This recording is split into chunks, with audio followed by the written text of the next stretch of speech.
Quand j'ai commencé à m'intéresser à tout ce qui était artistique, vraiment au décès de ma mère en fait. Et je suis allée aux ateliers du Grain d'Art avec Patrick Cortez et c'est comme ça que ça a commencé en fait. Sauf que moi je partais de rien.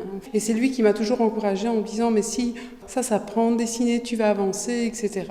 Moi je suis quelqu'un qui aime savoir, qui aime chercher, trouver et donc j'ai été plus loin. Et puis effectivement tout ce qui était dessin quelque part j'avais vraiment enfermer ça, mais j'ai toujours eu ça en moi finalement. Et puis à un moment donné, il y a eu aussi le décès de mon père, c'est vraiment des moments charnières, et là j'ai été m'inscrire à l'Académie des Beaux-Arts, et c'est parti comme ça. Finalement, ils nous apprennent, ils nous interrogent sur notre démarche, et petit à petit, on se rend compte que l'art, c'est beaucoup plus que savoir dessiner, savoir peindre, c'est plus un message qu'on est là pour délivrer. Mais ma démarche artistique aujourd'hui, c'est de pouvoir mixer en fin de compte ma vie professionnelle et ma vie de peintre, parce que c'est de la communication, mais c'est deux domaines où la communication a beaucoup d'importance, le lien. Je suis assistante sociale et je travaille avec des jeunes qui sont placés. C'est se dire comment on crée quelque chose d'autre à partir d'un départ qui est compliqué pour eux.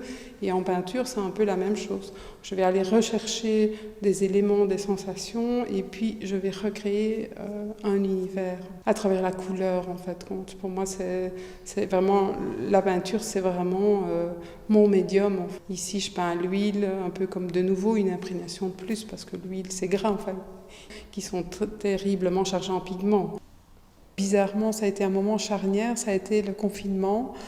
Et finalement, c'est à partir de là que j'ai commencé à travailler au sol, qui permettait un beaucoup plus grand lâcher-prise. Quand je travaille de manière beaucoup plus frontale, donc juste avec la toile, là je suis de nouveau beaucoup plus dans la réflexion. Les sujets sont quand même toujours rattachés à ce que je suis, en fait.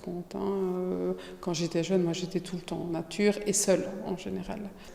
C'était vraiment un sentiment de liberté. Et finalement, la créativité, elle s'est nourrie à ce moment-là. Parce que du coup, on est seul, on est jeune, on est enfant, et l'imaginaire, elle démarre. Je suis revenue, je vais dire, à cette nature, parce que quelque part, encore aujourd'hui, c'est ce qui me nourrit. Qui me permettent un moment d'oublier un peu le quotidien, les choses qui sont difficiles.